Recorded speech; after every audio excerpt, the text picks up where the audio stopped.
Well, moving on now to the latest study on Nigeria's lion population, showing that there are fewer than 50 lions left in the country and across West Africa. Up to 99% of the African lion's original range is gone.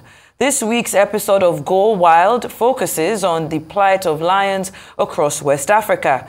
Arise environment correspondent Leila Johnson-Salami sends in this report. Lions are gradually disappearing, not just in Nigeria, but in West Africa. And there is a reason for Nigeria to be worried. Lion population is in danger of extinction.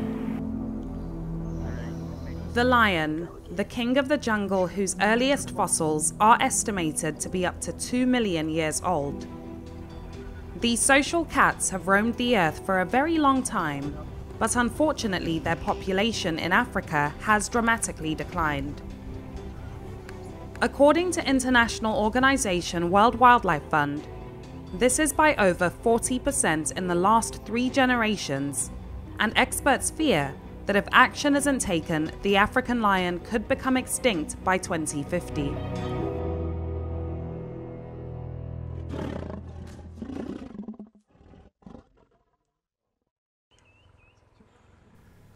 Research shows that at least 75% of the African lion's original habitat is gone.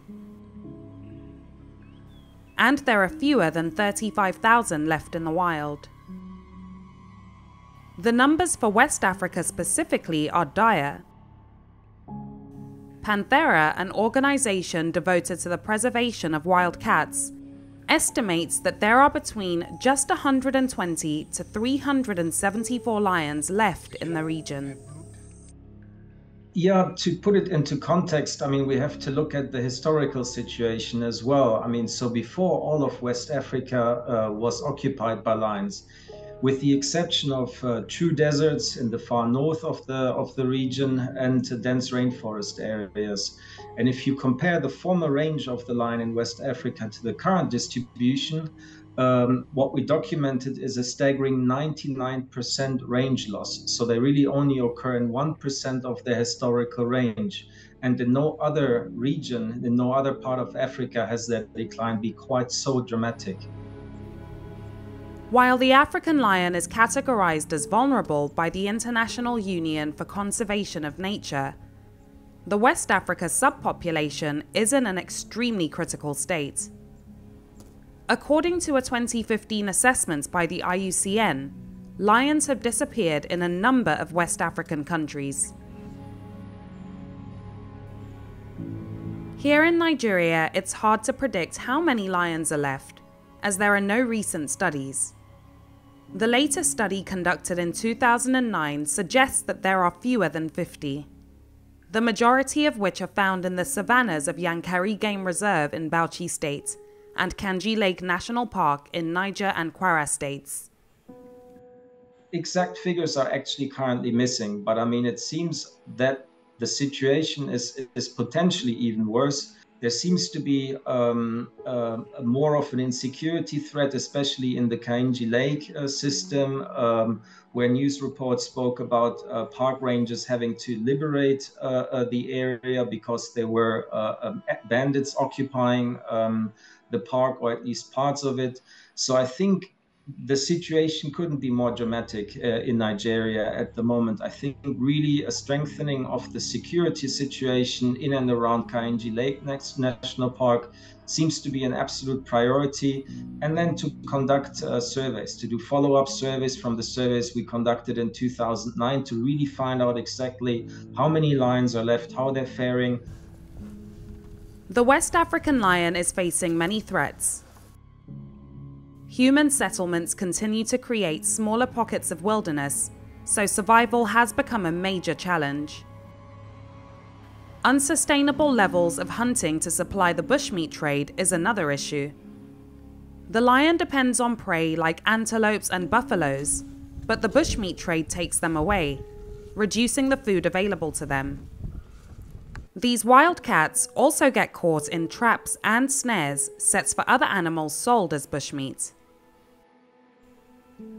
Dr. Talatu Tende spent time in Yankari Game Reserve between 2006 and 2013 while working on her PhD. She says that during her time in the park, lions were hard to come across. When I was in Yankari studying the lions, I carried out survey. I was employed as a research officer for Yankari Game Reserve, and mainly to carry out ecological surveys. And then during that time, I got very curious because I was working with some rangers. And each time I asked them the number of lions they had, they said they have up to 100, 150. And for the period of time I was carrying out my survey within Yankari, I didn't come across lions very often. So most times I see footprints and I see their poop, but I don't see them physically. I found out that there were just about maybe 10 individual lions within Yankari also that time. In 2021, I visited the Jakonde Arts Market in Lekki, Lagos, to report on the illegal sales of elephant ivory. As I strolled from stall to stall, I couldn't help but notice the widespread sale of products made from lion body parts too, especially teeth and claws, which are sold as jewelry and handicraft products. That's what they lion finger. He asked me, I carry on going for you. But to get it. That's what. Local demand for lion body parts in West Africa has always existed, and this has been linked to traditional uses.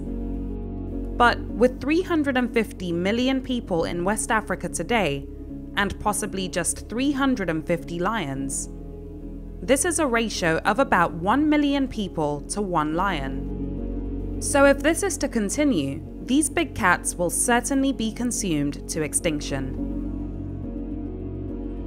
The illegal wildlife trade is another critical issue. In 2016, a report published by the United Nations Environment Programme and Interpol estimated the trade to be worth up to $20 billion a year. Lions are protected under the first schedule of Nigeria's Endangered Species Act, so the international trade of this wild cat is absolutely prohibited.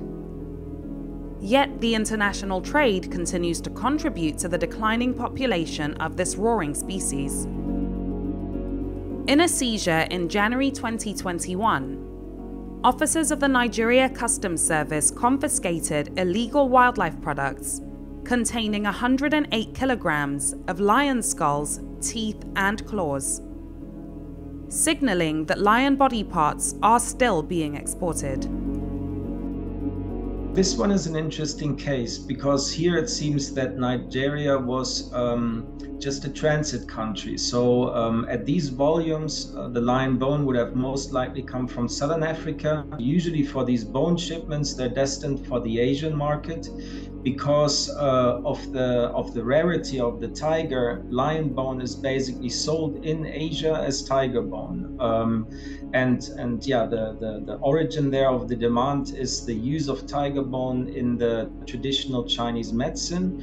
And there's a demand for huge volumes of this bone. And as tigers are becoming rare, this is now substituted by lion bone. To save this majestic species, it's clear that several steps need to be taken as threats continue to hit from every corner.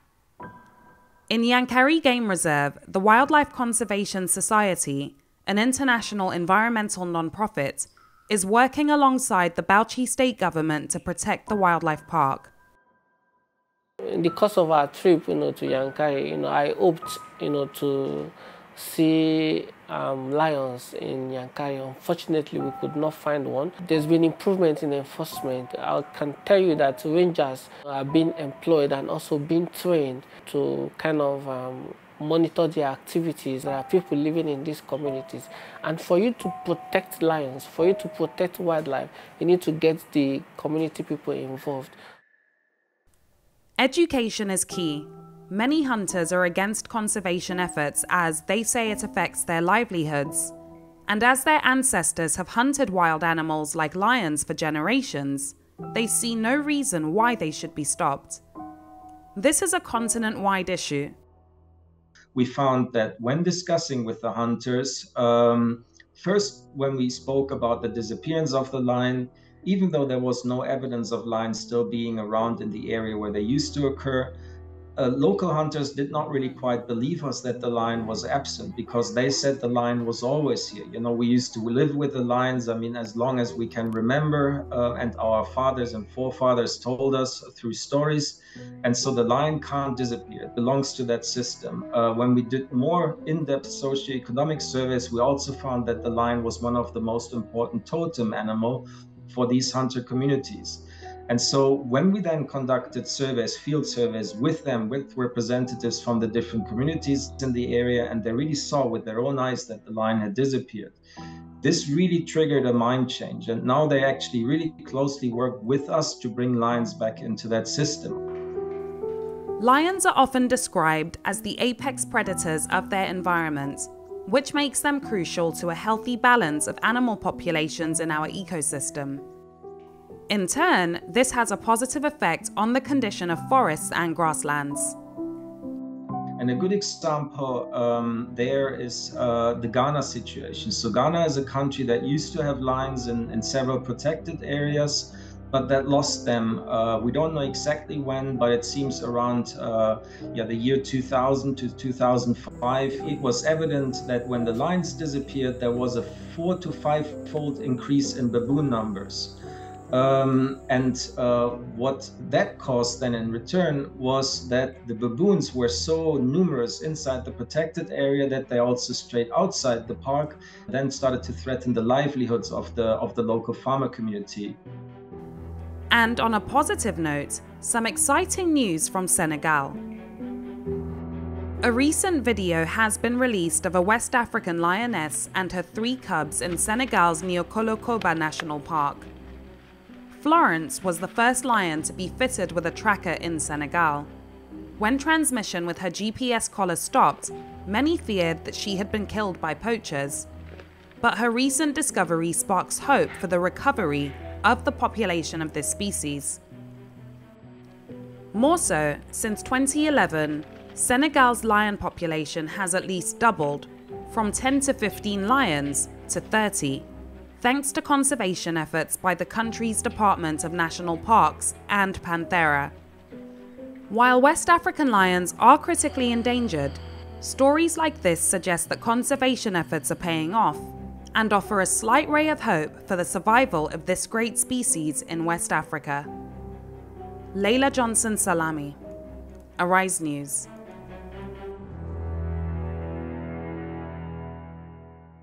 Fantastic report there by Leila Johnson Salami. Now we're being joined by Elisha Bello, who is a counter-wildlife trafficking advisor, to provide some more illumination to that wonderful report. Now it's good to have you. Welcome to the morning show. Now, seeing... All right, thank you. Good morning. Yes, thank you for being here. Good morning, and thanks for having me. Yes, seeing as the trafficking of lions and lion parts have largely contributed to the decline of West African lion populations, what would you say are the key drivers behind the trafficking of lions? And are you satisfied with how little has been done to the primary actors involved in this illegal trade? All right, thank you. I think the major drivers for the trafficking of lions, or let's say the trade of lion in West Africa, is the consumption by the destination countries, and for me is for traditional medicines and other cultural beliefs.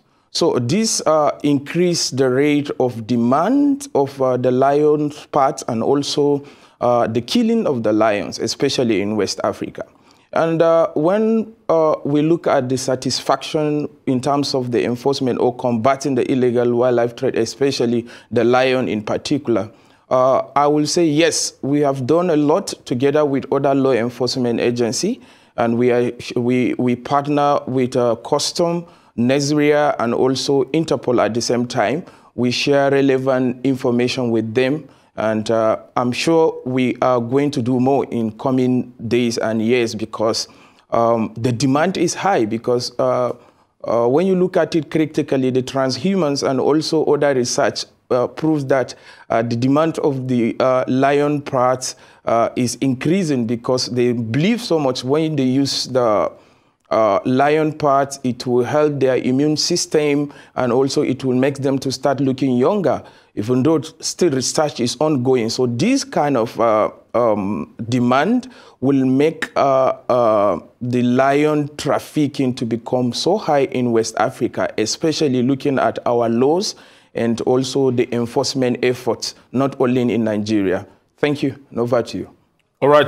Talk to me. I would like to hear from you, because the silver lining in this particular dark cloud has to be the fact that encomiums have been pouring in because of the work that the Nigeria Customs have actually done.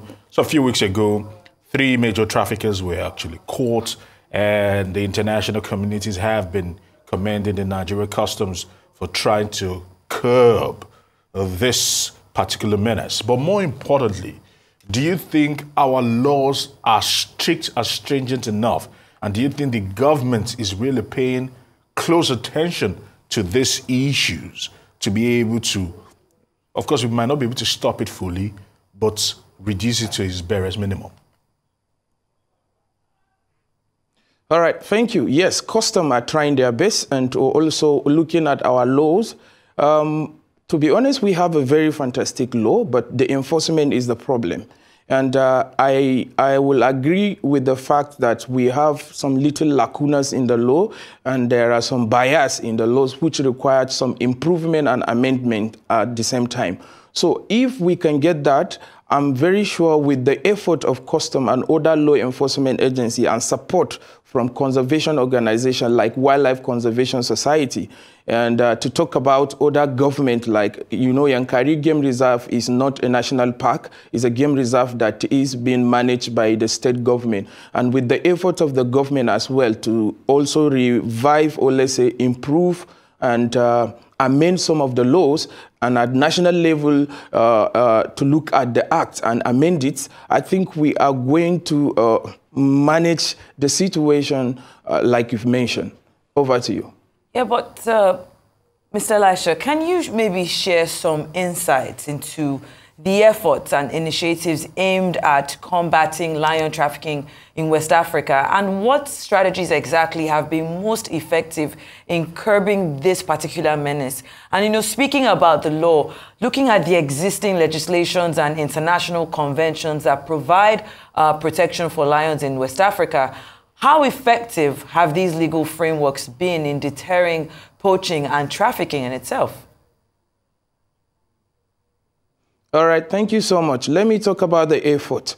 I've just recently, about 3 weeks ago, I was in Maiduguri. I shared an information under a grant that we are implementing to tackle illegal wildlife trade in Nigerian-Cameroon Green Corridor.